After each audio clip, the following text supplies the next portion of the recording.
السلام علیکم ورحمۃ اللہ وبرکاتہ۔ الحمدللہ رب العالمین، سبحان اللہ وبحمدہ، سبحان اللہ العظیم، والصلاة والسلام وتحیۃ والاکرام علی محمد وآلہ وصحبہ اجمعین۔ ایک بہت بڑا اعتراض کرتے ہیں لوگ کہ جب امام حسن نے معاویہ کے ہاتھ پر بیعت کر لی اور اس سے صلح کر لی تو پھر آپ لوگ کون ہیں کہ معاویہ پر اعتراض کریں؟ تو معاویہ پر اعتراض پھر امام حسن پر اعتراض ہوتا ہے۔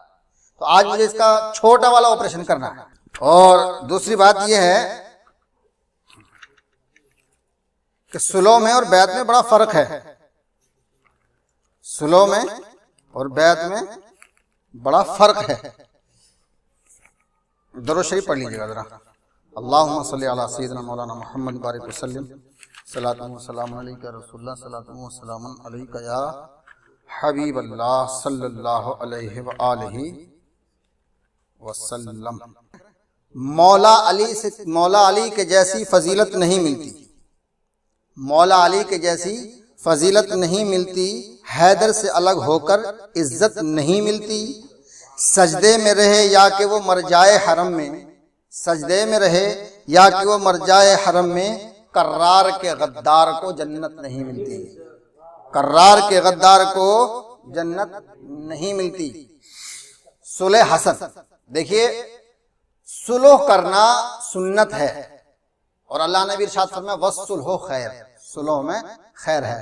تو حضرت امام حسن علیہ السلام نے صلح کر کے خیر کیا، یعنی لوگوں کے لیے اچھا ہوا کہ انہوں نے صلح کر لی۔ تو پتہ یہ چلا کہ امام حسن جو ہیں وہ لوگوں کے لیے خیر ہیں، اچھائی ہیں، بھلائی ہیں۔ تو امام حسن نے صلح کر کے اچھا کیا نہیں کیا؟ خیر ہو گئی، اور اگر وہ صلح نہ کرتے تو خیر نہیں ہوتی۔ تو اب کچھ لوگ کہتے ہیں کہ امام حسن نے معاویہ کے ہاتھ پر بیعت کر لی تھی۔ یہ بالکل سراسر جھوٹ ہے، بہتان ہے، غلط ہے۔ اور جو یوں کہے نا کہ امام حسن نے معاویہ کے ہاتھ پر بیعت کر لی تھی تو وہ کافر ہے۔ کون ہے وہ؟ بڑی ذمہ داری کے ساتھ کہہ رہے ہیں ہم۔ جو یوں کہے کہ امام حسن نے اور حسین نے معاویہ کے ہاتھ پر بیعت کر لی تھی وہ کافر ہے۔ یہ ہم بتائیں گے کہ کیسے ہے۔ اب کچھ لوگ یہ کہتے ہیں، صاحب آپ نے سنا بھی ہوگا تقریروں میں کہ حسن نے جس سے صلح کی ہم اس سے جنگ نہیں کریں گے، اور حسین نے جس سے جنگ کی ہم اس سے صلح نہیں کریں گے۔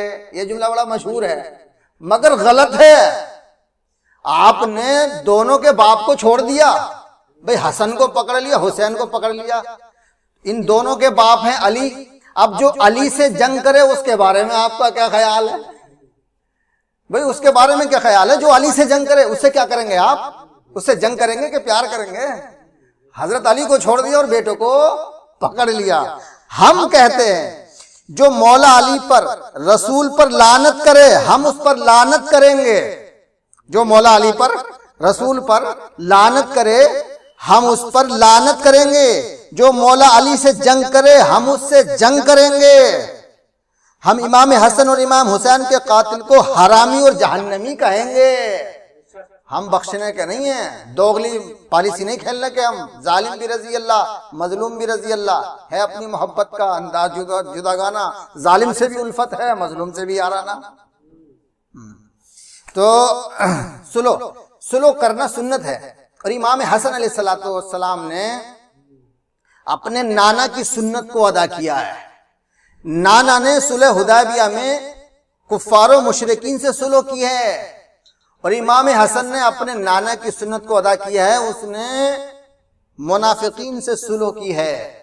تو صلح کرنا اس بات کی دلیل نہیں ہے کہ معاویہ حق پر تھا۔ اگر صلح کرنا حق پر ہونے کی دلیل ہے تو پھر صلح حدیبیہ کے رسول نے جو جس سے صلح کی تھی وہ کافر بھی حق پر ہو جائیں گے؟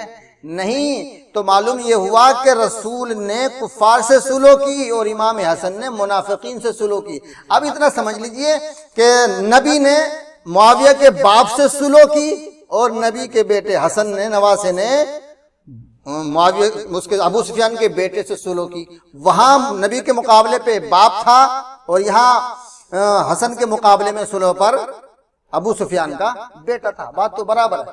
اچھا دوسری پھر بات یہ ہے، ایک بات بڑا جو گہرا نکتہ ہے وہ یہ ہے کہ حضور صلی اللہ علیہ وسلم نے ارشاد فرمایا ہے انا حرب لمن حاربہم وسلیم لمن سالمہم. یہ ہے مرآت المناجی شرح مشکات المصابیح، جلد نمبر ہے 8، صفحہ نمبر ہے اس کا 461. تو انہوں نے بھی یہاں اس کو باغی لکھا ہے. اولاً امیر معاویہ باغی تھے. کیا لکھا ہے؟ امیر معاویہ باغی تھے. تمہارا مولوی تو باغی لکھ رہا ہے، تمہیں کہنے میں کیا پریشانی ہے؟ سچ کڑوا ہوتا ہے نا، الحق مرن ولو کان درن. سچ بات کڑوی ہوتی ہے مگر فائدہ بہت کرتی ہے. اچھا، اسی کے مرآت المناجی شرح مشکات المصابیح کے 469 صفحے پہ لکھا ہے انا حرب لمن حاربہم وسلیم لمن سالمہم.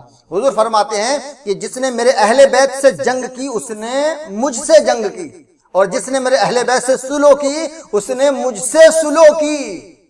تو اب اگر اس کو ذرا دقیق نظر سے گہرائی اور گہرائی سے دیکھا جائے تو جو رسول سے جنگ کرے وہ بھی کافر، اور جو رسول سے صلح کرے وہ بھی کافر. کیا؟ جو رسول سے جنگ کرے وہ بھی کافر، اور جو رسول سے صلح کرے وہ بھی کافر. اب امام حسن جو ہیں وہ حضور کے نواسے بھی ہیں، حضور کے نور سے بھی ہیں. حضور نے ارشاد فرمایا حسن منی و انا منکا، اے حسن تو مجھ سے ہے اور میں تجھ سے ہوں. اور اس لیے حضور صلی اللہ علیہ وسلم کے مشابہت حضرت امام حسن، یعنی امام حسن جو تھے وہ حضور صلی اللہ علیہ وسلم کے مشابہت بظاہر بھی انہوں نے یہی لکھا ہے. امام حسن ہم شکل مصطفیٰ ہیں. کیا؟ ہاں، یہ مرآت المناجی ہے. کیا ہے؟ مرآت المناجی، ہاں، جلد نمبر 8. امام حسن ہم شکل مصطفیٰ ہیں، اس مشابہت کا احترام کرتا ہوں. تو عزیزان ملت اسلامیہ، حضرت امام حسن رسول کے مشابہ بھی ہیں، رسول کے نواسے بھی ہیں، اور رسول کے بیٹے بھی ہیں، رسول کے خلیفہ بھی ہیں، اور اپنے وقت کے وہ امام بھی ہیں. تو جو حسن کا ہاتھ صرف حسن کا ہاتھ نہیں ہے، حسن کا ہاتھ علی کا ہاتھ ہے، حسن کا ہاتھ رسول کا ہاتھ ہے، حسن کا ہاتھ رسول کا ہاتھ ہے. اب اگر امام حسن بیعت کرتے ہیں تو اس کا مطلب یہ ہے کہ رسول بیعت کرتے ہیں. اب جو رسول سے بیعت لے، جو امتی کلمہ پڑھنے کے بعد رسول سے بیعت لے، وہ ہے کون؟ مجھے صرف اتنا بتا دو. بھئی حسن سے بیعت لینا تو رسول سے بیعت لینا ہے. اب جو امتی رسول سے بیعت لے وہ مومن رہے گا، کلمہ تو پڑھے گا مسلمان ہونے کے لیے، دکھاوا تو کرے گا مگر وہ منافق ہوگا. تو معاویہ چھپا ہوا کافر ہے جس کو منافق کہتے ہیں. تو عزیزان ملت اسلامیہ، دوسری بات یہ ہے کہ کیا امام حسن معاویہ کی بیعت کر سکتے ہیں؟ نہیں کر سکتے. جو یوں کہے کہ بیعت کی ہے وہ کافر ہے. وجہ کیا ہے؟ یہ ہے قرآن مجید، مفتی احمد رضا خان بریلوی کا، اور مفسر ہیں اس کے مولانا نعیم الدین صاحب مراد آبادی. اللہ نے قرآن عظیم میں ارشاد فرمایا وَلَا تُطِعْ مِنْهُمْ آثِمًا أَوْ كَفُورًا،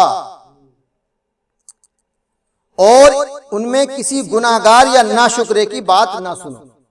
خلاصہ نتیجہ یہ نکلتا ہے کہ جو گناہگار ہیں ان کی اطاعت نہ کرو. تو اب اگر امام حسن گناہگار کی اطاعت کریں گے تو قرآن کے خلاف ہو جائے گا، قرآن کے خلاف ہو جائے گا، قرآن کی خلاف ورزی ہو جائے گی. کیونکہ معاویہ ہے گناہگار اور امام حسن ہے بے گناہ، ہے نا، معصوم عن الخطا ہیں یا محفوظ عن الخطا ہیں. ہم تو دونوں کو مانتے ہیں. محفوظ عن الخطا کہہ لیجیے ہمیں تب بھی بالکل کوئی اعتراض نہیں ہے، ہم اس کو بھی مانتے ہیں. معصوم عن الخطا کہہ دو تو آیت تطہیر کے مطابق وہ معصوم عن الخطا بھی ہیں. تو گناہگار کی اتباع یا اطاعت بے گناہ نہیں کر سکتا. تو امام حسن ہیں بے گناہ، معاویہ ہے گناہگار. تو قرآن کی آیت کے مطابق امام حسن بیعت معاویہ کی کر ہی نہیں سکتے. جو لوگ یہ کہتے ہیں بیعت کی ہے تو وہ قرآن کی آیت کا انکار کرتے ہیں. سمجھ رہے ہیں جناب؟ لوگ کہتے ہیں کہ صاحب معاویہ پیسے دیتا تھا، خزانہ دیتا تھا، درہم و دینار دیتا تھا، بڑا احسان ہے معاویہ کا. ایک ہمارے یہاں کا مفتی امروہہ کا تو یوں کہہ رہا تھا کہ نبی کے اہل بیت معاویہ کے ٹکڑوں پہ پلے ہیں. نعوذ باللہ من ذالک. لوگ بڑا عالم سمجھتے، متقی پرہیزگار، ہر وقت تسبیح تسبیح اللہ اللہ، بڑا نام ہے اس مفتی کا. مجھے پتا چلا تو ابھی تک وہ میرے سامنے نہیں آیا، چاہے اٹھا کے پٹکنا پڑے، چاہے دلائل سے اس کو منوانا پڑے. معاویہ کے ٹکڑوں پر نہیں پلے، یہ امام حسن کا حق تھا، انہوں نے حکومت دی تھی اور فیصلہ کر لیا تھا اتنے پیسے تمہیں، اتنا مال ہمیں ہر سال دینا پڑے گا۔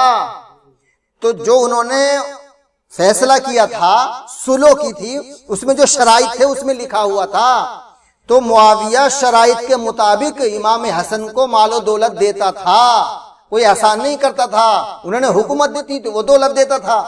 دوسری بات یہ ہے کہ امام حسن کا حق تھا، وَاعْلَمُوا أَنَّمَا غَنِمْتُم مِّن شَيْءٍ فَأَنَّ لِلَّهِ خُمُسَهُ وَلِلرَّسُولِ وَلِذِي الْقُرْبَى وَالْيَتَامَى وَالْمَسَاكِينِ، تو خمس جو ہے یہ اہل بیت کا حق ہے، رسول آل رسول کا حق ہے، تو اس کے اوپر واجب تھا کہ وہ دے، تو احسان نہیں کرتا تھا، یہ ان کا حق بنتا تھا تو وہ تو ان کو دیتا ہی دیتا۔ کہ صاحب وہ اتنی محبت کرتے تھے کہ معاویہ امام حسن کو اتنے پیسے دیتے تھے، درہم و دینار دیتے تھے، کپڑے وغیرہ دیتے تھے، ارے یہ تو کچھ بھی نہیں ہے جو انہوں نے اس کو دیا ہے، حکومت دے دی تو اب اس کے مقابلے میں ان کو کچھ نہیں دے سکتا۔ تو جو بے گناہ ہے وہ گناہگار کی اتباع نہیں کر سکتا۔ دوسری بات یہ ہے فَلَا تُطِعِ الْمُكَذِّبِينَ، اللہ فرماتا ہے جھٹلانے والوں کی بات نہ سننا، جھٹلانے والوں کی بات نہ سننا۔ تو معاویہ نے تو رسول کو پہلے جھٹلایا ہی تھا، معاویہ نے نبی کو پہلے تو جھٹلایا ہی تھا، بعد میں ڈر کی وجہ سے، مجبوری میں جان بچانے کی وجہ سے مؤلفۃ القلوب میں شامل ہو گئے۔ تو اللہ فرماتا ہے کہ جھٹلانے والے کی بات نہ سننا۔ تو امام حسن نے کبھی جھوٹ بولا ہی نہیں، معاویہ نے تو جھوٹ بولا ہوگا تو کام ہی جھوٹ پہ چلتا تھا۔ تو اللہ کہہ رہا ہے کہ جھٹلانے والے کی اطاعت نہ کرو، اس کی بات نہ ماننا۔ تو اس آیت کے مطابق امام حسن معاویہ کی بیعت نہیں کر سکتے۔ لوگوں کو ان آیتوں کا پتہ نہیں چلتا جو ہم پڑھ پڑھ کے سنا رہے ہیں۔ اور ایک جگہ ماشاءاللہ سبحان اللہ، اللہ نے بڑے واضح انداز میں فرمایا وَلَوِ اتَّبَعَ الْحَقُّ أَهْوَاءَهُمْ لَفَسَدَتِ السَّمَاوَاتُ وَالْأَرْضُ وَمَنْ فِيهِنَّ، اور اگر حق ان کی خواہشوں کی پیروی کرتا تو ضرور آسمان و زمین اور جو کچھ ان میں ہیں سب تباہ ہو جاتے، سب تباہ ہو جاتے۔ تو امام حسن ہے حق، امام حسن کیا ہے؟ حق، اللہ بھی حق، رسول بھی حق، علی بھی حق، قرآن بھی حق، دین بھی حق، پنجتن بھی حق۔ تو اب اگر حق اہل باطل کی پیروی کر لے تو زمین و آسمان سب ختم ہو جائیں گے۔ تو اگر حسن معاویہ کی بیعت کر لے تو نہ زمین ہوتی نہ آسمان ہوتا، کچھ بھی نہ ہوتا۔ تو حسن نے بیعت نہیں کی، زمین آسمان کا ہونا اس بات کی دلیل ہے کہ امام حسن نے بیعت نہیں کی۔ یہ آیتیں تمہارے سمجھ میں نہیں آتی؟ تو جو یوں کہے کہ امام حسن نے معاویہ کی بیعت کر لی تو اس کا مطلب یہ ہے کہ وہ رسول کی بیعت کرانا چاہتا ہے معاویہ کے ہاتھ پر، اور نبی کسی امتی کی بیعت نہیں کرتا، امتی نبی کی بیعت کرتا ہے۔ اللہ تبارک و تعالی ہم سب کو پنجتن پاک کی محبت میں مرنے جینے کی توفیق عطا فرمائے۔ السلام علیکم۔